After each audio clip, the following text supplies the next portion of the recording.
जी, वालेकुम अस्सलाम। आपने मेरे तारुफ़ के बारे में पूछा है, तो मेरा तारुफ़ तो मुख्तसर सा ये है कि मैंने उर्दू अदब में 85 कुतुब 85 कुतुब जो हैं वो तख्लीक़ की हैं। 5 कुलियात मेरी शाया हो चुकी हैं और इन कुतुब में मेरी अफ़साना, नावल, तहक़ीक़, तनक़ीद, तराजिम, तबसरे, तज़किरे, शायरी और दीगर कॉलम और मकाले शामिल हैं। और जो है मैंने नई एक शेरी सिन्फ़ उर्दू अदब में सवालने के नाम से ईजाद की है और नज़्म की 70 असनाफ़ पर दुनिया अदब में पहली कुलियात मैंने नज़्म की 70 असनाफ़ पे शायरी करके पहली कुलियात तख्लीक़ की है आलमी सतह पर उर्दू अदब में सुग़न तमाम के नाम से। तो और 25 किताबें जो हैं मेरी निसाबी हैं, जिनमें मैंने बच्चों के हवाले से बच्चों की जो 25 कुतुब हैं वो तसनीफ़ व तालीफ़ मैंने की हैं बच्चों के लिए। तो ये मेरा मुख्तसर तारुफ़ है। और तरबियत जी बिल्कुल, ये तो दुरुस्त है आपकी बात। तरबियत की जब बात आती है तो ये बात ज़हन में रखनी चाहिए कि हमें बच्चे की तालीम व तरबियत में सबसे पहले जो है वो इन बातों का ख़्याल रखना चाहिए कि हम अमली तौर पर जो भी कुछ कर रहे हैं उसका असर बच्चे की ज़िंदगी पर पड़ता है।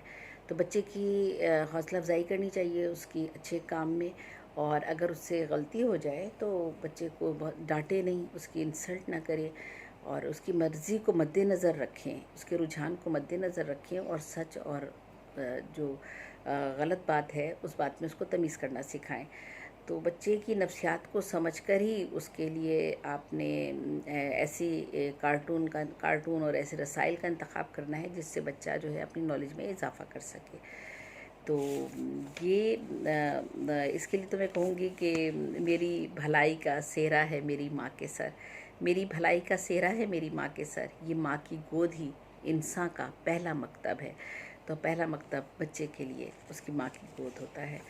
तो जो है ये मैंने आपको बताया। जहाँ तक तरबियत में उस्ताद का अमल दखल है, तो जिस तरह माँ बाप की ज़िम्मेदारी है, इसी तरह से बच्चा जब अपने घर के माहौल से बाहर निकलता है तो वो उसका मकतब जो है वो उसका उस्ताद, उसका जो है वो मदरस जो बच्चे को जो तालीम देता है, जो इल्म सिखाता है, वो उसका उस्ताद होता है। उस्ताद का दर्जा बाप के बराबर रखा गया है, इसलिए कि उस्ताद जो भी कुछ सिखा रहा है बच्चे के दिमाग में उसकी बात वही अहमियत रखती है जो उसके वालिदैन की अहमियत रखती है। बाज़ दफ़ा तो बच्चा कहता है मेरे उस्ताद ने ये कहा है तो मुझे यूँ करना है। तो इसलिए एक उस्ताद की ये ज़िम्मेदारी बनती है कि वो बच्चों को जो तालीम दे रहा है उसमें किस हद तक जो है वो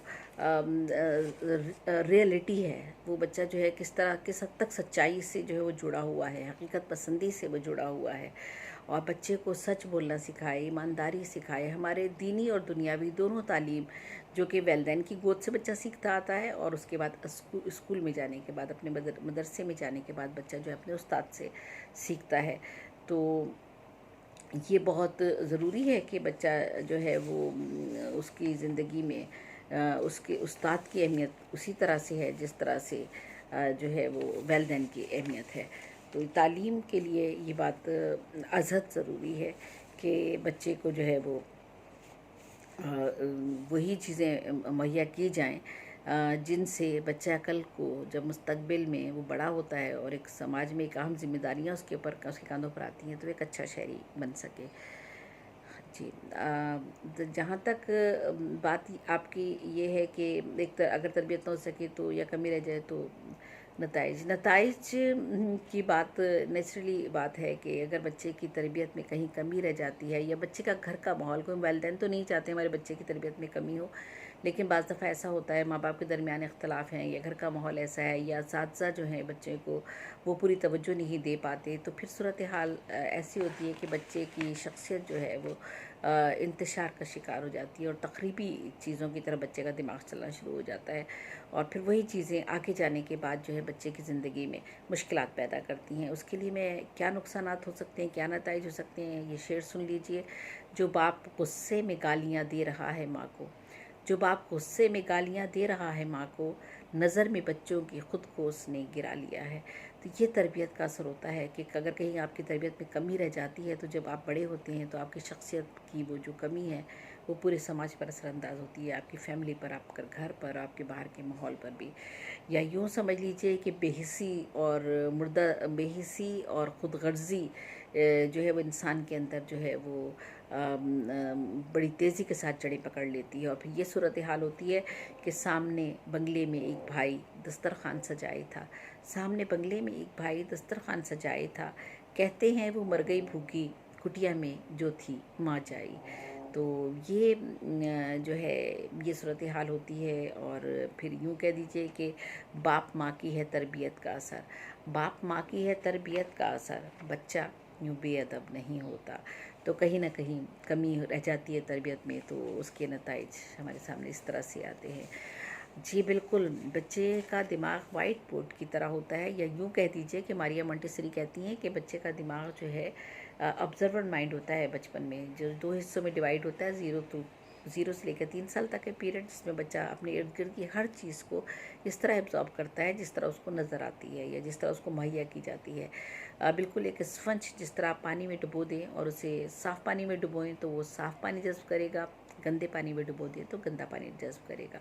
बिल्कुल बच्चे का दिमाग इसी तरह होता है। 0 से लेकर 3 इयर्स तक बच्चा हर चीज़ अपने दिमाग में जो है वो एब्जॉर्ब करता है। फिर उसके बाद 3 से लेकर 6 ईयर तक का बच्चे का दिमाग का पीरियड आता है ऑब्जर्वेंट माइंड के अंदर, जिसमें बच्चा जो है वो जो सारी चीज़ें उसने अपने दिमाग में जमा की थी 0 से लेकर 3 इयर्स तक, उन सब में सॉर्टिंग आउट करता है कि क्या चीज़ दुरुस्त है और क्या चीज़ दुरुस्त नहीं है। फिर वो सॉर्टिंग आउट करता है और ये फैसला करता है क्या गलत है और क्या दुरुस्त है।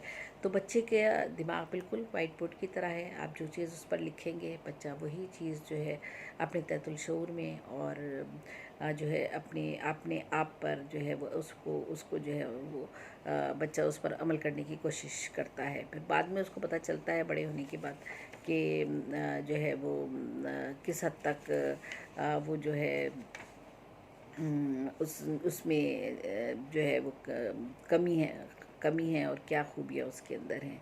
जी बिल्कुल आपका जी बिल्कुल सुधार का रास्ता तो है, ऐसा नहीं है, क्योंकि अल्लाह ताला ने इंसान को इस तरह से बनाया है कि वो जिस माहौल में भी होता है उस माहौल के मुताबिक ढल जाता है।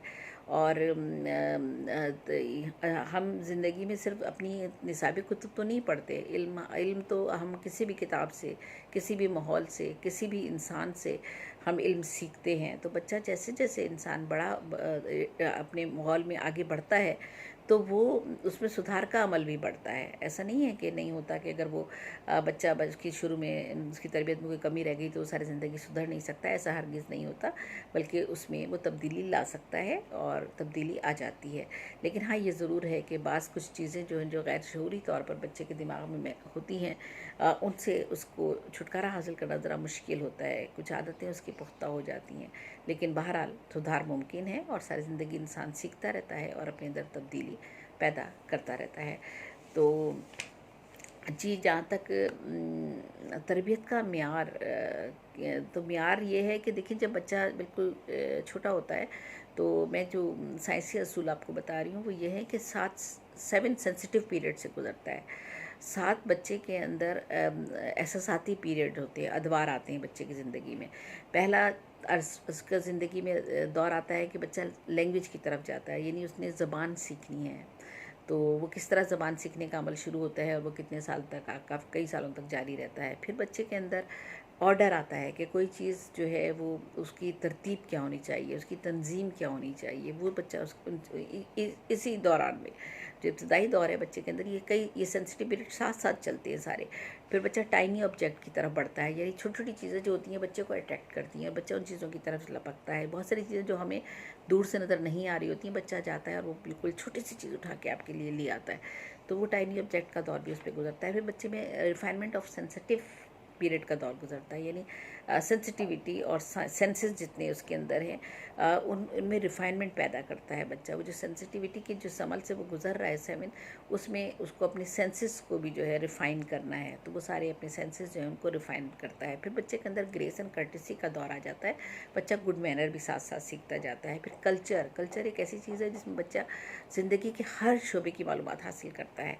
और फिर मूवमेंट का दौर भी बच्चे का साथ साथ चल रहा है। बच्चा अपने लेटा हुआ होता है, लेटने के बाद फिर बच्चा क्रॉलिंग पर आता है, फिर चलना शुरू करता है, फिर कदम आगे बढ़ाता है। इस तरह से बच्चा जो है बढ़ता है, आगे आगे की तरफ बढ़ना शुरू हो जाता है। तो और इसी तरह से कि वो क्या बच्चा उन सारे म्यार पे पूरा उतर रहा है या नहीं उतर रहा, जो हम समझते हैं कि अच्छे शहरी के लिए होनी चाहिए, तो या एक अच्छे बच्चे में होनी चाहिए, उसके लिए उसके म्यार ये मुकर्रर हैं कि जब बच्चा कोई काम कर रहा है तो उसकी जो प्रोलॉन्ग कंसंट्रेशन उसमें होनी चाहिए। जो काम कर रहा है पूरी तवज्जो और यकसुई के साथ वो कर रहा है या नहीं कर रहा है, या उसकी तवज्जो बार बार टूट जाती है। बच्चा लव टू वर्क, क्या उसे अपने काम से मोहब्बत है, जो भी काम वो कर रहा है। जॉय, क्या उस बच्चे को खुशी महसूस होती है कोई भी काम करने में। इंडिपेंडेंस, यानी बच्चे के अंदर खुद एतमादी है, आज़ादी के साथ वो अपना काम खुद से कर सकता है, अपने डिसीज़न ले सकता है। उसको में हमें आज़ादी देनी चाहिए बच्चे को, और उसको फिर हमें गाइड भी साथ साथ करते रहना चाहिए। सबसे बड़ा पॉइंट है अटैचमेंट ऑफ रियलिटी, यानी बच्चे की क्या हकीकत पसंदी की तरफ जो है वो रुझान है, वो उस हकीकत को और सच्चाइयों को एक्सेप्ट करता है या फैंटेसी में रहना पसंद करता है। तो बच्चे को हमें फैंटेसी के दौर से निकालना है और बच्चे को अटैचमेंट तो रियलिटी की तरफ लेके जाना है। फिर बच्चा क्या फर्माबरदार है, कहना सुनता है, बात समझता है आपकी। ये सारी चीज़ें जो हैं ये सारे मेयार हैं बच्चे की तालीम और तरबियत के हवाले से। और ये सब जिम्मेदारियाँ असातिज़ा पर भी आयद होती हैं, वैलिदैन पर भी होती हैं, पूरे समाज पर होती हैं, और इर्द गिर्द के माहौल पर भी होती हैं, और जो उसे एक अच्छा शहरी बनने में मददगार साबित होती हैं। आखिर में मेरा ये पैगाम कि मेहनत कीजिए, और आज के जो बच्चे हैं कल इस मुल्क का जो है एक अच्छे शहरी, कल इस मुल्क के एक अच्छे शहरी साबित होंगे, और मुख्तलिफ़ शोबों में जाकर वो मुल्क कौम की फलाह व बहबूद और खुशहाली के लिए काम करेंगे। तो इसलिए उनकी तालीम और तरबियत पर हमें भरपूर तवज्जो देनी चाहिए। और अब आपसे मैं इजाज़त चाहूँगी। जी बिल्कुल। अल्लाह हाफिज़, खुश रहिए, जीते रहिए।